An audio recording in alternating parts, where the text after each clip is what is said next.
अस्सलाम वालेकुम।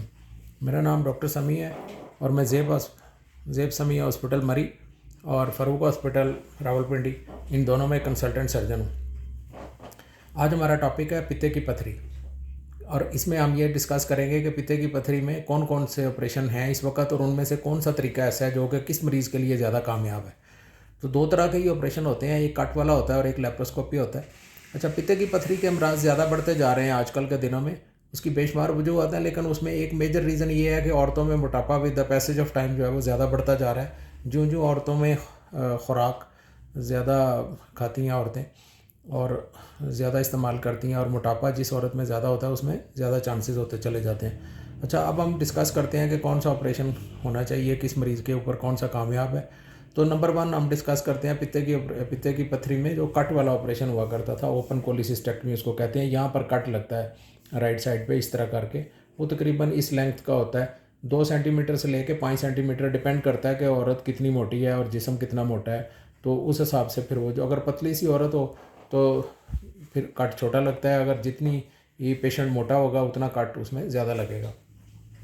इस ऑपरेशन का सबसे बड़ा फ़ायदा ये है कि इसमें सर्जन के ज़रिए जो गलतियां हो जाती हैं, सर्जन से अंदर गलत कट लग जाते हैं, मुख्तलिफ़ चीज़ों को ज़ख्मी कर देते हैं सर्जन गलती से, वो वाली जो गलती के इम्कानात बहुत कम होते हैं, क्योंकि सर्जन अपनी आंख से देख रहा होता है और हर नाली को, हर चीज़ को अपने औजारों के ज़रिए और अपने हाथों के ज़रिए सेपरेट कर रहा होता है। ये इसका सबसे बड़ा फ़ायदा है।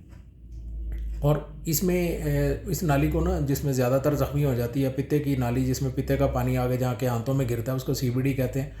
तो वो सीबीडी को जो ज़ख्मी होने के चांसेस हैं इस ऑपरेशन में बहुत कम है। यानी मैंने नहीं कभी देखा अपनी ज़िंदगी में कि ओपन कोलिसिस्टेक्टमी हुई हो और उसमें सीबीडी को यानी पित्ते की नाली को सर्जन ने ज़ख्मी कर दिया हो। अब आते हैं, अब इसका नुकसानात क्या हैं। नुकसान इसका ये है कि इसमें दर्द ज़्यादा होती है, ऑब्वियसली कट लगा होता है तो दर्द इसमें ज़्यादा होती है और मरीज़ का हॉस्पिटल में स्टे भी कम से कम 2 दिन होता है।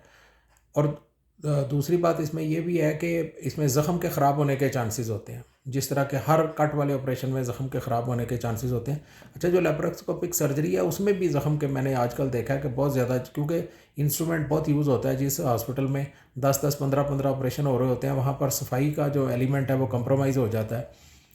तो वहाँ भी अब जो है ना ज़ख़म इसके ख़राब होना शुरू हो गए हैं और काफ़ी मरीज़ आ रहे हैं जिनके ज़ख़म ख़राब हो गए हैं लेप्रोस्कोपिक कोलिसिस्टेक्टमी में भी। लेकिन उसमें ज़ख़म बहुत छोटा होता है, तो अगर वो ख़राब हो भी जाए तो उसको दोबारा खोल के साफ़ करना आसान होता है। लेकिन इसमें ज़ख़म ख़राब होने के चांसेस तकरीबन 5% होते हैं। ख़ास तौर पे अगर पित्ता ख़राब हो तो ज़ख़म ख़राब होने के चांसेस ज़्यादा हो जाते हैं। अच्छा, इस ऑपरेशन में कट वाले ऑपरेशन में एक फ़ायदा और भी है, वो ये कि सर्जन जो है चूँकि अपनी आंखों से अंदर देख रहा होता है, तो जिगर में अगर कोई छोटी मोटी रसौली जो कि अल्ट्रासाउंड में मिस हो गई है, अक्सर छोटी रसौलियाँ या छोटे डिफेक्ट जिगर में या आंतों में अगर कोई पड़े हुए नज़र ना आए, तो सर्जन इसमें देखता है तो उसकी कट करके उस छोटे से पीस को या तो काट लेता है या उसकी बायोप्सी भी ले लेता है, जिसको बायोप्सी कहते हैं, और फिर वो टेस्ट करने के लिए भेज देता है। ये इस ऑपरेशन में बहुत बड़ा मेजर बेनिफिट है। अच्छा, इस ऑपरेशन का, कट वाले ऑपरेशन का एक और फ़ायदा भी है कि ये सस्ता होता है, यानी दूसरे तरीके की निस्बत सस्ता है। अब आते हैं दूसरे ऑपरेशन की तरफ, यानी कि जिसको लेप्रोस्कोपिक कोलिसिस्टेक्टमी कहते हैं, या जिसको आम ज़बान में कुछ लोग जो ज़्यादा तालीम याफ्ता नहीं है वो इसको लेज़र वाला ऑपरेशन कहते हैं और कुछ इसको कैमरे वाला ऑपरेशन कहते हैं। तो बेसिकली ये लेप्रोस्कोपिक कोलिसिस्टेक्टमी है, लेप्रोस्कोप के ज़रिए की जाती है। ये तरीका बहुत कॉमन होता जा रहा है, यानी कट वाला ऑपरेशन तकरीबन अब ख़त्म होता चला जा रहा है। लेकिन इस ऑपरेशन का सबसे बड़ा जो नुकसान है वो ये कि इसमें बाद अज़ ऑपरेशन जो अमवात हैं वो बहुत ज़्यादा हैं उस दूसरे तरीके की निस्बत। बहुत ज़्यादा से मुराद ये नहीं है कि कोई 1% लोग मर जाते हैं, लेकिन ये कि जितनी भी अमवात पित्ते के ऑपरेशन में हो रही हैं या होती हैं वो लेप्रोस्कोपिक कोलिसिस्टेक्टमी के ज़रिए ही होती हैं तकरीबन, क्योंकि पित्ते की जो नाली है सीबीडी जिसको मैंने पहले बताया, उसको ज़ख्मी होने के जो चांसेस हैं इस ऑपरेशन में काफ़ी ज़्यादा होते हैं। तो ये इस ऑपरेशन का एक बहुत मेजर जो है वो नुकसान है, और ये ज़्यादातर उस केसेस में होता है जबकि सर्जन जो है वो नया हो, यानी अभी उसको 5-10 साल हुए हों सर्जन बने और वो अभी इतना ज़्यादा एक्सपीरियंस ना हो।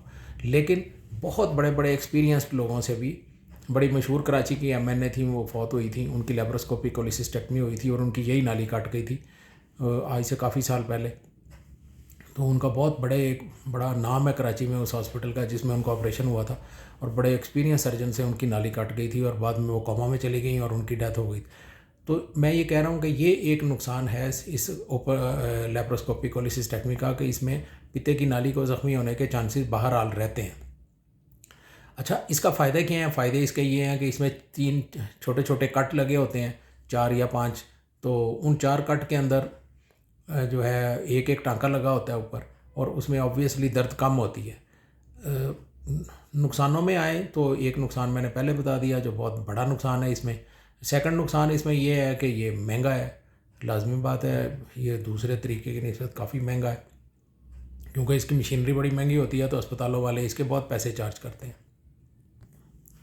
अच्छा, अब हमें ये भी देखना है कि किस मरीज़ में हमें लेप्रोस्कोपिक तरीके से यानी लेज़र वाले या तरीके से ऑपरेशन नहीं करवाना चाहिए। तो उसमें जिस मरीज़ के ऑलरेडी 2-3 पेट के ऑपरेशन हुए हों, उसमें उसके नुकसान ज़्यादा हो जाते हैं। इसके अलावा वो मरीज़ जिसका पित्ता ज़्यादा सूजा हुआ हो, यानी ऑलरेडी उसके अंदर इन्फेक्शन हो और और पहले भी 1-2 दफ़ा इन्फेक्शन हो चुकी हो पित्ते में, और पित्ता इधर जुड़ मुड़ गया हो बाकी चीज़ों के साथ, तो उसमें भी फिर इसके नुकसान ज़्यादा बढ़ जाते हैं इसकी कॉम्प्लिकेशन के।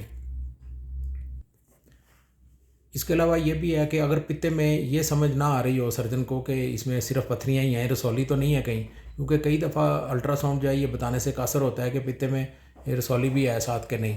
तो इस कंडीशन में हमें ना लेप्रोस्कोपिक सर्जरी नहीं करवानी चाहिए, हमें ओपन यानी कट वाले ऑपरेशन की तरफ ही जाना चाहिए। अच्छा, शुगर के मरीज़ों में और जो ज़्यादा मोटी फ़ीमेल्स होती हैं, बहुत ज़्यादा एक्स्ट्रा फैटी फ़ीमेल्स हैं, उनमें ये एक अच्छा तरीका है, क्योंकि उसमें फिर उनके ज़ख़म के ख़राब होने के चांसेस ज़्यादा हो जाते हैं। जो बहुत ज़्यादा फैटी पेशेंट्स होते हैं, जो डायबिटिक पेशेंट्स होते हैं, तो उनमें ये एक अच्छा तरीका है। अगर मरीज़ जो है वो उसको ऑलरेडी पित्ते की इन्फेक्शंस ना हुई हों, वो जो है उसके ऑपरेशंस भी ना हुए हों, और उसके अंदर ये शक भी ना पड़ रहा हो कि उसकी जिगर में कोई रसौली है और उसके पित्ते में कोई इस तरह का मसला है, और दूसरी बात यह है कि उसकी पित्ते की जो नाली है सीवीडी जिसको मैंने कहा, उसमें अगर पथरी का भी शक पड़ रहा हो, तो फिर भी ये ऑपरेशन नहीं करना चाहिए। तो अगर ये सारी चीज़ें ना हो तो फिर ये एक अच्छा तरीका इलाज है, फिर ये लेकिन इसके लिए बड़ी ज़रूरी बात यह है कि लेप्रोस्कोपिक सर्जन जो है वो बहुत ट्रेंड होना चाहिए, और यंग लेप्रोस्कोपिक सर्जन से पित्ते का ऑपरेशन कराना अपने आप को ना मौत के मुंह में लेके जाने के बराबर है। अब आते हैं कि पित्ते के ऑपरेशन में अस्पताल वाले जो हैं वो तो कोई लाखों रुपए ले रहा है, कोई हज़ारों रुपए ले रहा है, कुछ ले रहा है, लेकिन उसमें अस्पताल का अपना ख़र्चा कितना आता है। तो लेप्रोस्कोपिक सर्जरी में और ओपन सर्जरी दोनों में जो अद्वियात इस्तेमाल होती हैं और बेहोशी की दवाई वगैरह मिला के हॉस्पिटल का जो असल ख़र्चा आता है वो 20 से 25 हज़ार रुपये होता है। लेकिन देखें, अब उसमें सर्जन की फ़ीस शामिल नहीं है, बेहोशी वाले डॉक्टर की फ़ीस शामिल नहीं है, बेड चार्जेस शामिल नहीं है। अब ये तो फिर हर हॉस्पिटल का अपना अपना मामला है कि कोई 4 लाख ले रहा है, कोई उसका 70-80 हज़ार रुपया ले रहा है, कोई कुछ ले रहा है, कोई कुछ ले रहा है। लेकिन ये कि मैंने आपको अंदर की बात ये बता दी है कि उसमें जो हॉस्पिटल का असल ख़र्चा है वो 20 से 25 हज़ार रुपया उसकी लागत आती है। ज़्यादा से ज़्यादा बड़ी क़यामत आ जाए, 1-2 दिन मज़ीद भी रहना पड़ जाए तो 30 हज़ार तक ख़र्चा चला जाता है।